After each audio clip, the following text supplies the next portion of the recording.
Let's talk growth. More specifically, let's talk about the one tactic I've used with every company that I've worked with from seed stage, which is just starting out, all the way to companies with a $10 billion valuation. I call it the ABZ test. The ABZ test starts with the A-B test. And if you're unfamiliar with the A-B test, it's just a simple concept. It means that if there's something that could impact your business, your life, just one thing that could make an impact, it's worth testing two variants against each other. I'll show you with an example. Let's say you make pens. You've heard that you'd actually sell more pens if the pens were smaller. Instead of just making a smaller pen, you could test them both simultaneously. In this case, the old pen, the original pen, the larger pen would be the A variant, and the new pen, the smaller pen, would be the B variant. If you run this test and you find that the B variant, or the smaller pen, sells 10% more than the larger pen, well, first, you've quantified how much more these pens can sell, and secondly, you've created 10% more value for doing nothing.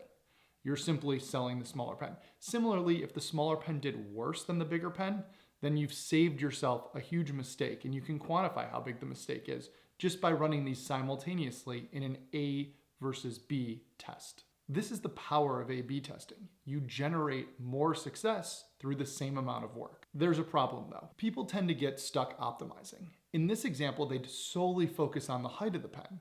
You think that this sounds crazy because there are so many other variables to focus on, but I've seen it happen hundreds of times before where companies get too caught up in analyzing and testing one particular variable. Let's focus on what you should do. We all know the shorter pen one.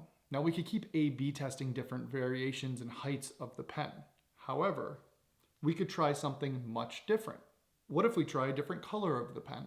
What if we try a different model of the pen? What if we try a different color and different model of the pen?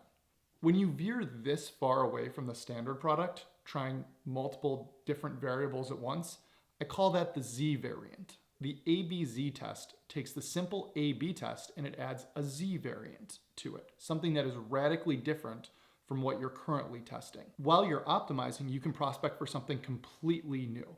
Now what you're doing is you're optimizing the first test, the smaller test, as well as testing something completely different for your next test. This allows you to do two things at once. First, you can optimize the height of the pen, or what you were originally testing.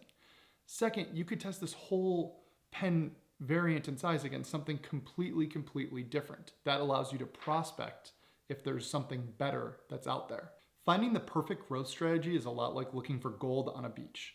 On one hand, you can use a bulldozer and you can uncover every inch of the beach, but it's really slow.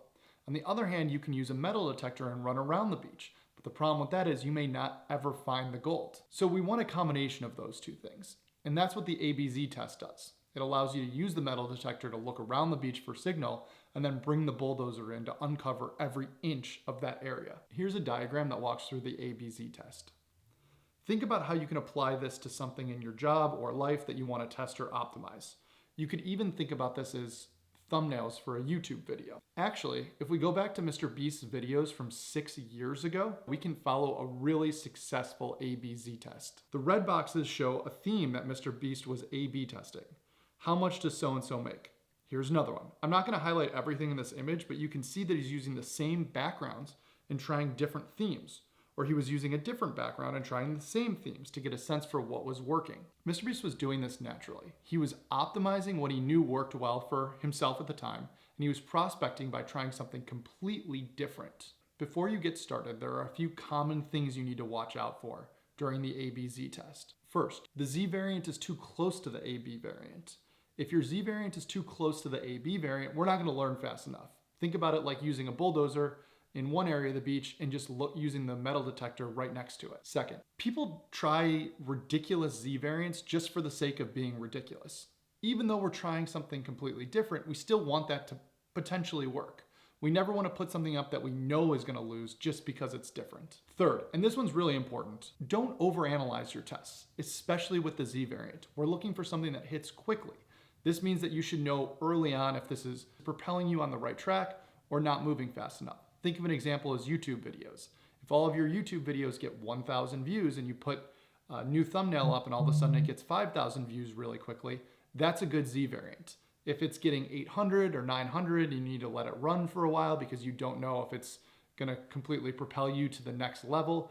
then just turn it off. There's no reason to have a Z variant on that's also trying to just marginally optimize what you're doing. And lastly, don't underestimate how much you can test. You can use the ABZ variant for so many things. If you're in sales and you're not doing website development or thumbnails, you can use it for your call scripts. If you're in networking, you can use it for your messages to people. If you're giving gifts to people for corporations or for yourself, you can try different strategies to give gifts. Anything you want to do, it's worth doing A/B testing and then introducing the Z variant to see if there's something else way out there that could take you to the next level. So in summary, if you're not running any tests, then I'd strongly encourage you to get started. If you are running simple A/B tests, consider throwing a Z variant in there. It can't really hurt. You know right away if it's not working. And if it does work and it works really well, it could take your success to the next level. If you like this type of stuff, please like and subscribe, and I'll catch you in the next one.